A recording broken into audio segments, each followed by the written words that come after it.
Bom, boa noite a todos. Meu nome é Marcos Dalmolin, para os que não me conhecem ainda.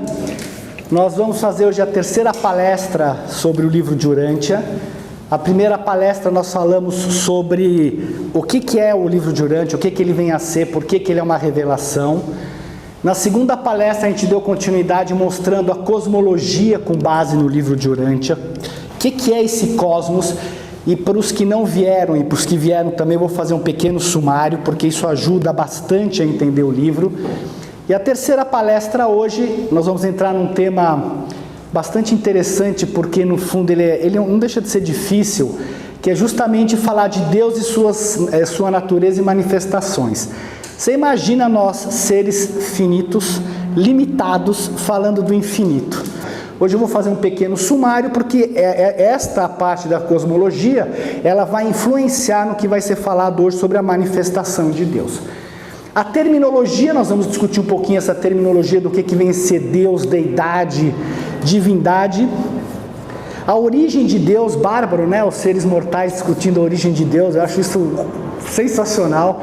A criação da deidade, a criação da trindade, como ela foi feita, a nível que nós possamos entender o que vem a ser a trindade, o que vem a ser a ilha eterna do paraíso e o universo central, ou Avona, como é chamado, as deidades, níveis de realidade, Deus, o cétuplo, os deuses em um universo. Aí vocês vão falar, pô, mas não existe só um Deus?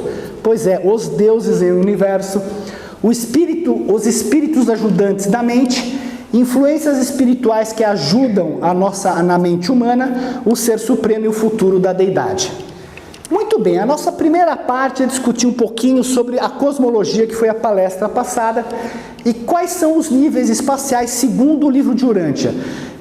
Hoje, por nós estarmos isolados por causa da rebelião do Lúcifer, a gente não tem, teoricamente, contato com outros planetas e o nosso mundo ele é autocontido. Então a gente pensa que tudo acontece aqui, só estamos nós aqui, que não tem mais vida no universo. É uma coisa super curiosa esse ponto. E o livro de Urântia, ele nos traz uma visão do cosmos muito diferente do que até hoje a nossa ciência conseguiu chegar. E que visão é essa? O livro diz o seguinte, que no centro da criação existe a chamada Ilha do Paraíso. E aí aquela questão, pô, Ilha do Paraíso, isso existe? Pois é, existe. Não do modo como se fala na Bíblia, mas realmente esta Ilha do Paraíso, ela é o centro da criação. E ela é fundamental para a própria física do universo. Porque alguém tem que dar sustentação a tudo aquilo que gira ao redor dela. E o livro nos informa que, partindo da Ilha do Paraíso, no centro do universo, para fora, a primeira coisa que você vai encontrar... e o que é a Ilha do Centro do Paraíso? Desculpa. O centro eterno do universo de universos, a morada da deidade. Então Deus mora aqui. Tudo bem que existe o Deus que mora no interior de cada ser humano. Mas a morada física do Pai Universal, da Trindade, ela é localizada dentro de um universo, num lugar chamado Ilha do Paraíso. Essa ilha é o maior corpo físico da criação universal. Os reveladores dizem que seria até difícil para nós, como a nossa mente humana, conseguir imaginar o tamanho do que vem a ser essa Ilha do Paraíso. Ela ocupa um lugar físico no universo, mas não depende do espaço nem do tempo. Então ela é atemporal e não espacial. E uma coisa curiosa que ele fala é que todas as criaturas dos 7 superuniversos, se fossem para a Ilha do Paraíso, não ocupariam 4% da área reservada. Então vocês imaginam o tamanho que deve ser esse lugar. Se a gente imaginar que os 7 universos podem comportar até 7 trilhões de planetas habitados, você imagina o que não cabe de gente nessa Ilha do Paraíso. Bom, é o Pai, ele merece.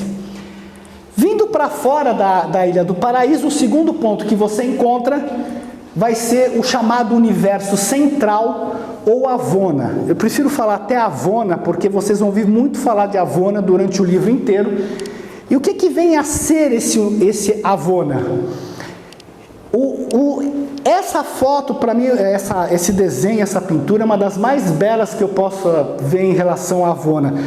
Porque eles têm 1 bilhão de mundos perfeitos, girando ao redor da Ilha do Paraíso. Então, 1 bilhão de esferas habitadas, perfeita, harmoniosa e eterna. Os seres que nascem em Avona, eles são perfeitos por natureza, eles não têm a característica do bem e do mal, eles não sabem o que é fazer o mal. Quando nós, na nossa ascensão do paraíso, na nossa ascensão no universo, entrarmos em contato com os seres de Avona, as coisas que mais eles querem saber, qual é a sua experiência da fé, do que você viveu, de não saber, de poder distinguir entre o bem e o mal, entre decidir pelo bem e não pelo mal, porque eles não têm esse conceito, eles são perfeitos por si só. Ela é composta por 7 círculos girando no sentido horário. Veja que interessante, a Ilha do Paraíso é estática. Avona, todos os planetas em 7 círculos giram no sentido horário. A gente começa a ver que tudo tem uma física e uma lógica no universo. Saindo de Avona, e tem uma certa distância aqui, nós vamos chegar na localização onde estão os superuniversos. E esses superuniversos é onde se desenvolve toda a criação evolucionária. E quando se fala criação evolucionária, são seres de origem animal, que tiveram origem animal, atingiram o estágio de homem e têm um caminho ascensional no universo de muitos e muitos bilhões de anos até chegar à Ilha do Paraíso. Tá? Isso é uma coisa extremamente curiosa, porque enquanto aqui você tem já seres perfeitos, aqui você tem seres totalmente imperfeitos.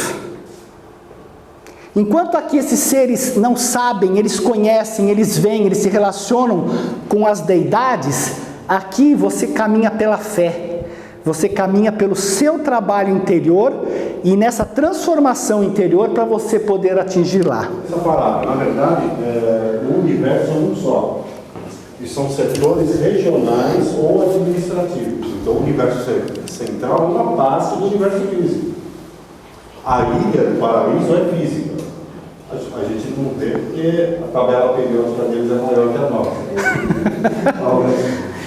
Bom, e fora disso daqui, que é o que os nossos cientistas já observaram, nós temos o espaço exterior. Por isso que a ciência diz que o nosso universo está em evolução, está em expansão. E há uma razão para isso, porque como nós estamos localizados numa ponta do nosso superuniverso, eles não conseguem ver muito para dentro, eles podem ver mais para fora. Vocês vão ver exatamente onde a gente está localizado e por que é tão fácil para a nossa ciência perceber essa parte exterior. Mostrando sobre uma outra perspectiva, seria isso daqui. Ilha do Paraíso, o universo central de Avona, os 7 superuniversos, e aqui você tem o espaço exterior, já tem 4 círculos no espaço exterior. Segundo o livro, com massas gigantescas de energia se movimentando. Provavelmente não existe vida ainda lá, mas sim somente aqueles seres que têm esse poder e capacidade de mexer com a matéria. E eles já estão criando esses 4 espaços aqui. E o mais interessante é que os próprios reveladores não sabem o que o Pai vai fazer com esses espaços. Quem vai habitar esses espaços? Por que ele está em expansão? Isso nos diz uma coisa curiosa, que mesmo os seres lá de cima, apesar de toda a sua capacidade, também estão em evolução. Eles também têm que pesquisar Deus, eles também têm que pesquisar o universo, eles não sabem tudo, tanto quanto nós não sabemos. Então, o universo é um grande estudo, é um grande corpo em evolução, onde todos estamos sujeitos a falhas. Bom, isso daqui é uma representação que eu gosto muito, porque como é que você administra este universo? Existe uma forma para se administrar isso daqui. Imagina que um superuniverso é uma coisa grande, não é uma coisa tão pequena, se você pensar na ilha e tudo mais. Então, o universo é dividido em 7 setores, né? Tem cada ser, espírito mestre é responsável por uma energia do superuniverso, e esses setores, a primeira parte, ele é dividido em 10 setores maiores. Isso para administração, porque como é que você vai pegar? É que nem uma empresa. Você imagina você pegar uma empresa e você não dividir essa empresa em setores. Como é que você administra isso daí? Então eles dividem esse universo em 10 setores maiores, tá? A bem da verdade, o pessoal nosso, os nossos cientistas, a gente está localizado lá, eles já conseguiram identificar 8 setores do nosso superuniverso. Eles não conseguem ver 2 por causa da proximidade, mas o cientista já tem conhecimento de 8 desses setores. Cada setor maior é dividido em setores menores, certo? É que nem eu estiver num prédio, eu vou do prédio, vou para os andares, para os apartamentos, e aí vou indo até chegar a pessoa física lá. Então, cada setor maior tem 100 setores menores, que é exatamente essas bolinhas que vocês estão vendo aqui. Ok? Tranquilo? Cada setor menor comporta 100 universos. Cada setor menor comporta 100 universos. Cada universo comporta 100 constelações. Cada constelação comporta 100 sistemas e cada sistema comporta 1000 mundos habitáveis. Perfeito? O que significa que num superuniverso, se a gente olhar os setores menores, chegar aqui, significa que aqui tem a capacidade de até 1 trilhão de planetas habitáveis. Aí vocês devem estar curiosos perguntando, bom, e onde é que nós estamos? Então nós estamos dentro de um superuniverso chamado Orvonton, dentro de um setor maior chamado Splandon, tá? Que é aqui em cima que nós estamos localizados. Num setor menor, que são esses pedacinhos aqui que a gente conversou, chamado Ensa. Eu só estou falando esses nomes porque vocês vão, os que quiserem ler o livro, vão poder ver no livro e reconhecer isso imediatamente. Dentro de um universo local, e isso é importante para a gente, porque o que nos conta é este universo local chamado Nebadon, dentro de um sistema chamado Satânia. Satânia, lembra, ó, é um sistema de onde faz parte, e dentro de um lugar chamado Urante. Então nós estamos aqui, subnitrato de pó de nada. Essa que é a verdade. Partindo da Ilha do Paraíso, passando por Avona, aqui você tem toda a parte criada. E aqui você tem toda a parte das criações que estão no tempo e espaço e que são dadas por níveis. E cada um do superuniverso, setor maior, setor menor, corresponde a um nível dentro desse universo. O primeiro nível, obviamente o último, é o domínio físico, onde estão os planetas, os mundos individuais e aonde está o Urante. O nível em relação à progressão do indivíduo. Isto, perfeito. O segundo nível que a gente tem é o chamado domínio moroncial, que é um pouco difícil a gente entender, porque ninguém consegue pular do físico para o espírito. É impossível você pular do nível, por isso que as pessoas têm tanta dificuldade de, entre aspas, se comunicar com Deus. Um está no plano domínio espiritual, outro está no plano material.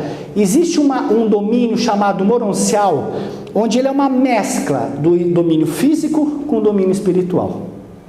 E a nossa falta de acesso a este plano moroncial é que nos faz, num certo sentido, não ter muito conhecimento de tudo aquilo que está acontecendo no universo. E que nos faz, e que ele é fundamental para o desenvolvimento da fé.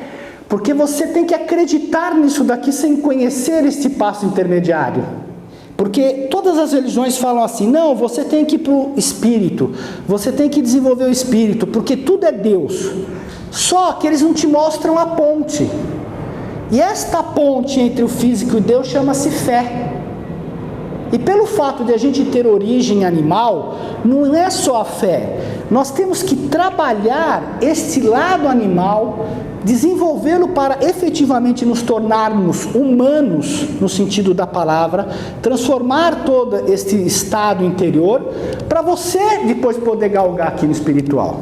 Existe o ser humano, nós temos os chamados círculos psíquicos, que são os círculos onde nós temos que evoluir. E você vai sendo acompanhado, depende do círculo onde você está, você pode pular mundos aqui e chegar até mais aqui em cima. Depois que você morre, né? Se você atingiu, por exemplo, um círculo psíquico bastante elevado, você vem aqui. No final, vou contar a história para vocês, a função nossa é fazer a fusão com o ajustador, a fusão com o espírito. E você só passa para cá quando você fez a fusão com o teu espírito. Porque se você não tiver esse espírito que vem do Pai dentro de você, com esta alma que vem da matéria, você não tem como vir, porque ele é espiritual. Você não tem elementos espirituais dentro de você. E ele ganha uma personalidade experiencial. Porque até a gente também tem dúvida quando você pega, e aí a primeira parte que começa a confundir é quando você pega o primeiro parágrafo da introdução. E ele fala o seguinte, que nas mentes dos mortais de Urântia, sendo este o nome do vosso mundo, quer dizer, ele diz que o nosso mundo chama-se Urântia, né? Existe uma grande confusão a respeito dos significados de termos como Deus, divindade e deidade. Os seres humanos encontram-se mais confusos e inseguros a respeito das relações entre as personalidades divinas designadas por esses diversos nomes, o que é uma verdade. Então essa é a confusão que diz, e aí ele começa a explicar o que vem a ser deidade. Deidade é a fonte de tudo aquilo que é divino. Então a primeira coisa não é Deus, é a deidade. A Trindade é a deidade. Eles são o máximo, eles são o mais alto, eles são aquilo que mais elevado a gente possa ter contato, ou possa se manifestar. Então, a deidade é a fonte de tudo, é uma característica invariavelmente divina. Ela, além de deidade, ela é divina. Agora, o que vem a ser divindade? Já quando você fala de divindade, ela é uma qualidade que caracteriza uma deidade. Então ela pode ter o quê? Como criatura, verdade, beleza e bondade. Como personalidade, amor, misericórdia e ministração. Ela é revelada como justiça, poder e sabedoria. Depende do nível que você vê. Mas o importante é que o livro nos ensina que o mais alto de tudo é a deidade. Que a divindade é uma qualidade dessa deidade e que Deus é uma palavra símbolo que designa todas as personalizações da deidade. Qualquer personalização que você fala da deidade, você pode chamar de Deus. Por isso que tem essa montanha de Deus que se fala por aí. Muito bem, e da onde veio tudo isso? Como é que surgiu o universo? Como é que teve a origem dessas deidades, dessas divindades, desses deuses? Então ela vem do que a gente chama a causa primeira de todas as causas. Quem é a causa primeira de todas as causas? Quem sabe? Big Bang. Big Bang. É o Big Bang, mas não... Qual é a causa primeira de todas as causas? Quem sabe me dizer? Em todas as religiões, a realidade tal como compreendida pelos seres finitos é parcial, relativa e vaga. Na tentativa de retratar a origem e a natureza da realidade universal, somos forçados a empregar a técnica do raciocínio tempo espacial. Veja, foi o que eu falei no começo, nós estamos falando alguma coisa que não está no tempo, não está no espaço, de forma finita dentro de uma sala. Portanto, muitos eventos simultâneos na eternidade devem ser apresentados como operações sequenciais, porque senão a gente não entende. Agora, não significa que esses eventos tiveram essa sequencialidade que a gente pensa. Eles foram simultâneos. Agora, como é que a gente entende isso? Pois bem, esse eu sou, ele existe em praticamente todas as tradições. Na Cabala, no Dharmakayana, no tal do taoísmo, o Nirakar Brahma do hinduísmo, e todas as tradições falam que existe um ser incausado, que é um ser que está acima de tudo isso. E esse ser é uma coisa curiosa, por ele ser tão perfeito, ele está sujeito à limitação da perfeição e da sua própria absolutez. Ele é limitado. por incrível que pareça, ele é tudo, mas ele é tão perfeito que ele está limitado dentro da sua perfeição. Ele não tem nada que ele possa fazer. Então, este eu sou, de alguma forma, ele tem que criar uma tensão, ele tem que achar um mecanismo que o libere dessa absolutez, desses grilhões que o prendem na perfeição. Então, no começo, o que você tem? Você tem o chamado absoluto universal, que no livro chama, que é o eu sou. Este eu sou, o que ele faz? Ele é um potencial não manifestado, porque ele é tudo, mas ele é nada. Ele tem tudo, mas não tem nada, porque nada acontece. Quando ele se limita, esse potencial não manifestado, no livro é chamado de absoluto inqualificável. Deus como possibilidade sem fim. Por que inqualificável? Porque ele nunca foi qualificado e nem vai ser qualificado. Ele não tem, por isso que é inqualificável. Porque ele não é e não vai ser qualificado. Não é discernível. Não é discernível, não é nada. E o que ele faz? Através do livre-arbítrio, ele se limita numa deidade. Por isso que é importante a palavra deidade. A partir daqui, eu crio uma limitação dentro dessa deidade, que chama absoluto da deidade, que é o Deus como autolimitado pela vontade pessoal. Então ele começa a achar uma técnica para se liberar daquela absolutez, para começar a se limitar. Então ele está se limitando. Eu já não sou mais perfeito, todo-poderoso. Eu dou um passo e me limito. E esse Deus aqui é chamado absoluto da deidade pelo livro. Este Pai universal, que é uma personalidade, ele se limita naquilo que ele projeta a personalidade do Pai, que é o Filho Eterno, que é o Espírito. Porque eu só posso ser pai se eu tenho filho. Isso que é curioso, porque é ele mesmo que se limita mais uma vez. Esta personalidade ele projeta uma personalidade, por isso que na Bíblia fala, quem vê o Filho vê o Pai, porque o Filho é a própria personalidade, é o Pai personalizado. Então você só chega ao Pai através do Filho. Isso daqui é o Filho Eterno, que é o Espírito. Quando cria esta tensão, imediatamente, se eles estão num espaço vazio, num espaço sem nada, eles precisam de uma sustentação material. Neste exato momento surge a Ilha do Paraíso.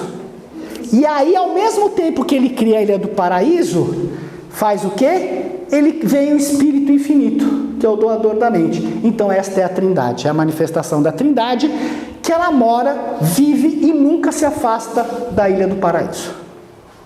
Porque ele é a base. Se eles saírem de lá, é um colapso, acaba tudo. Porque ele é o sustentador. Isso daqui existe por causa desta tensão criada de Pai, Filho e Espírito. O que acontece na evolução é que subitamente, depois de um determinado tempo, acontece uma coisa. Por exemplo, subitamente surgiu a rã. Subitamente surgiram os peixes. Subitamente surgiram os animais mamíferos, não se sabe por quê, mas aquela história, talvez seja esse o salto quântico que eles queiram dizer, mas a evolução, depois de um certo quantum de evolução, subitamente há uma transformação e não se tem notícias, pelo menos no livro, por que isso ocorra. Bom, e na criação? Então, quem são esses seres, né? A gente já viu o Pai Universal, o Filho Eterno, o Espírito Infinito, que se ancora na Ilha do Paraíso, e que você tem o centro geográfico da criação, que é fora do espaço do tempo. E aí, aqueles níveis que eu mostrei para você, que eu mostrei lá atrás, por isso que eu mostrei, você tem os níveis cósmicos da criação. Então, você vai ter o nível da realidade física, os planetas, a realidade moroncial, que a gente já conversou, que ela vem até o universo local, e você tem a realidade espiritual, que parte aqui do setor menor até o final do universo. Só uma curiosidade para vocês, quando a gente vem nessa realidade espiritual, a gente é espírito de primeiro nível. Quando você chega diante do Pai na Ilha do Paraíso, você vai ser espírito de sexto nível, não é de sétimo ainda. A gente não sabe onde nós vamos ser espírito de 7º nível. Então olha todo o caminho que você tem daqui até aqui para percorrer para se tornar um espírito de 6º nível. Bom, por que a gente mostrou isso daqui? Porque nós vamos mostrar agora quais os seres que vêm para gerenciar esse universo, que são realmente os deuses, os seres, as personalidades da deidade que vêm para gerenciar esses vários setores da criação, que é Deus e as suas manifestações. A primeira coisa que você tem é a personalidade da deidade, e aqui você tem o Ser Supremo. O que é o Ser Supremo, Carlos? Já vai entrar por aí? Tá lá o Ser Supremo, não vou explicar? O que é o Ser Supremo? Bem, eu acho que é importante primeiro dar essa noção de que Deus tem 7 manifestações. Aparece como 7 deidades diferentes, não é? Que é o título da página. Então tá bom, então a primeira manifestação dele é... Então é a Trindade. A Trindade. São 3 personalizações da deidade. Isto. O Pai, o Filho e o Espírito Divino. E aí você tem o Ser Supremo, que é um reflexo tempo-espacial do paraíso, e eu vou explicar depois o Ser Supremo, que é uma coisa difícil. Esse é o Deus em criação, por isso que tem muitas religiões que falam que existe um Deus que está em criação, é este Deus. A Trindade é existencial. Perfeito. O Ser Supremo é experiencial. Experiencial, tá vendo? Eles estudaram bem a palestra. A partir do Ser Supremo, a gente tem os 7 espíritos mestres. Se vocês olharem, eu não vou voltar lá, mas quando eu mostrei a parte de cosmologia, vocês viram que cada superuniverso tem o nome do Pai, do Filho, o Pai, o Filho, o Espírito, tal. Esses 7 espíritos mestres, eles são os representantes dessas deidades do paraíso em associação e que criam e que coordenam os 7 superuniversos. Então Jesus, que é conhecido como Micael de Nébadon, porque Nébadon é o nosso universo, ele criou este universo aqui e ele tem sob responsabilidade dele 10 milhões de planetas habitados. Essa aqui é a brincadeira. E aí que eu brinco e falo, como a gente está nessa história da rebelião, a gente acha que tudo é aqui, que você encarna aqui, você volta aqui, que Cristo está aqui em cima andando o tempo inteiro olhando pela gente. Precisamos crescer mentalmente e ver que ele tem 10 milhões, 3 milhões e 800 de planetas, de seres para cuidar. Então tem prepostos, tem seres deles que estão aqui, que cuidam, mas não é ele, como ficam dizendo que tem nave com Cristo andando em cima. Não é bem assim, não dá, né? Tem 10 só milhões para cuidar de planeta. Muito bem, esses são os filhos criadores vindo dessa deidade. Isso dá uma amplitude, você fala, nossa, a gente vive numa redoma de cristal, com informações muito tacanhas, e a ciência fala uma coisa, cada religião fala outra coisa.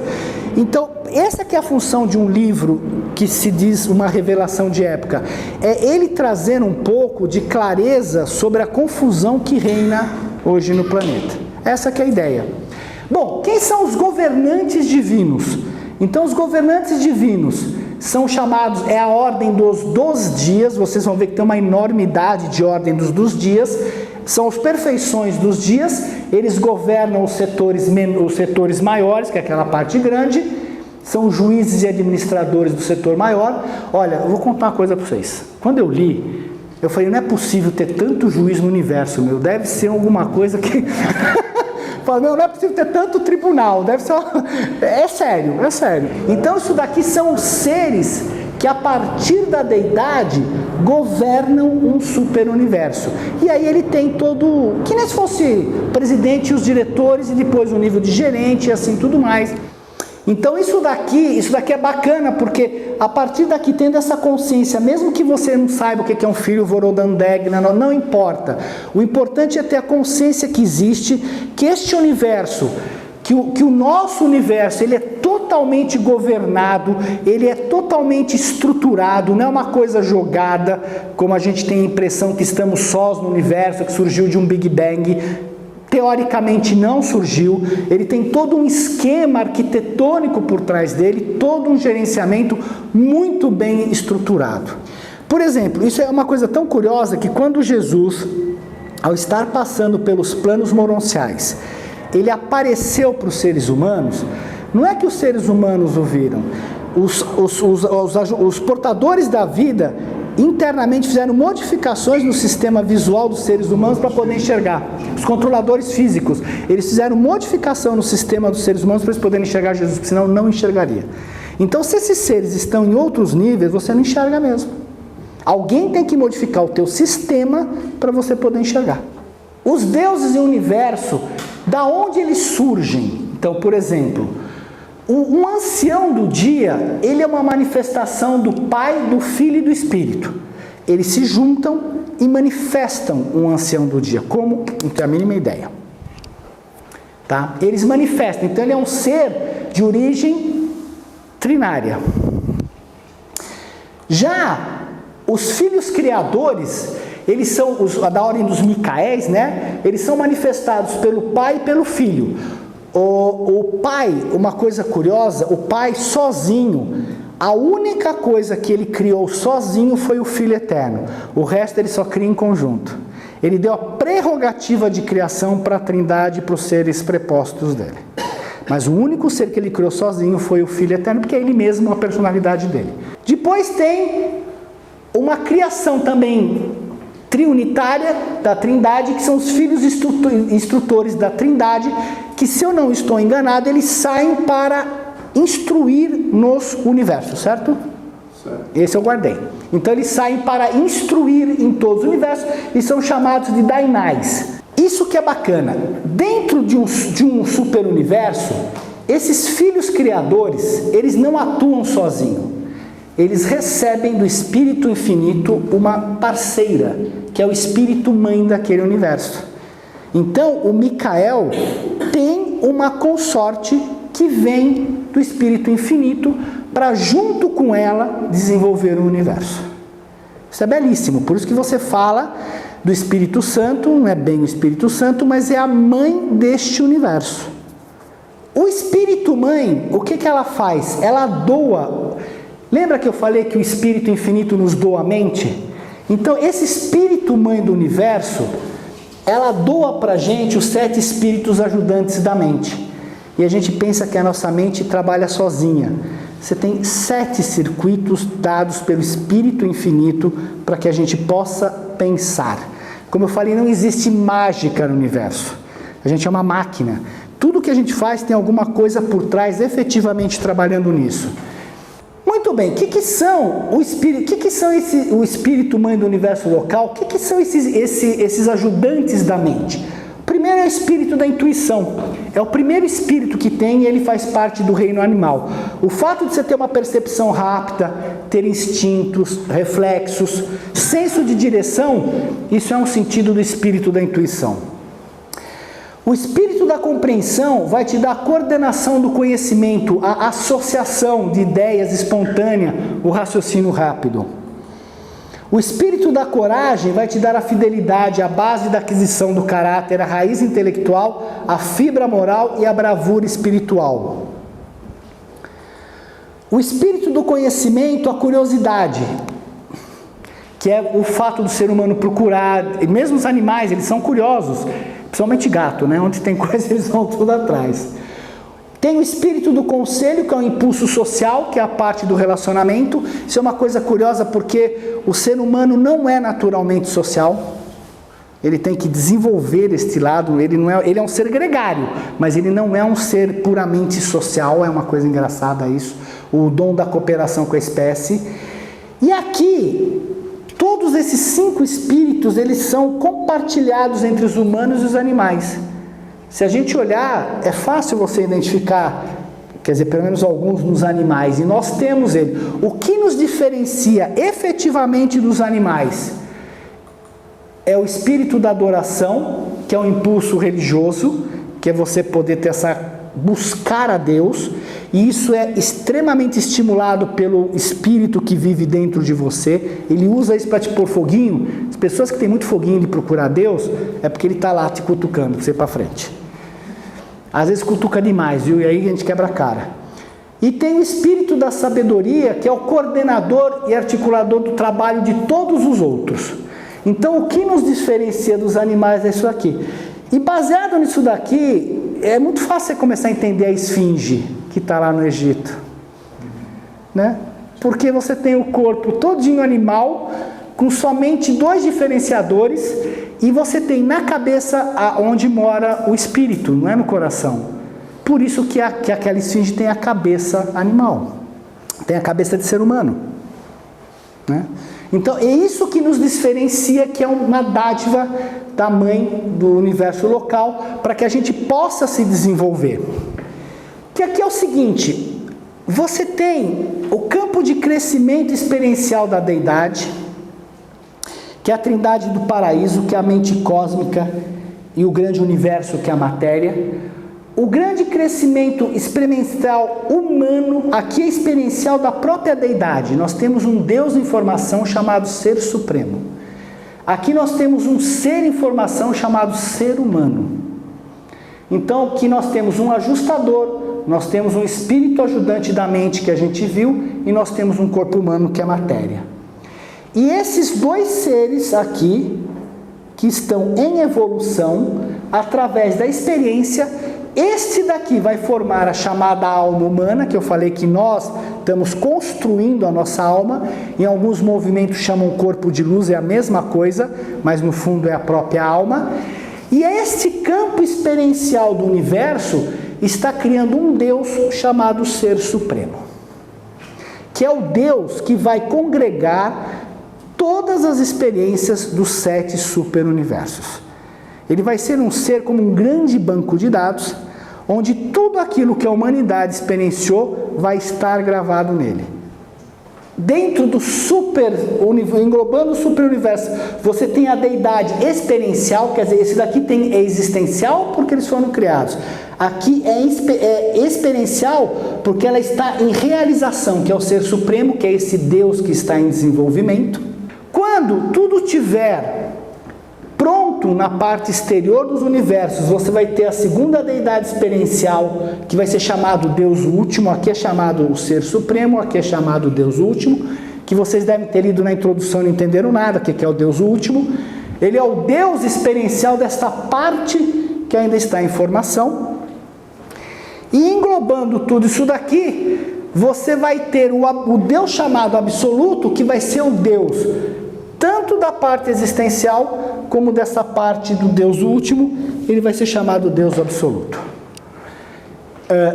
Acabou, eu não entendo mais nada. É isso.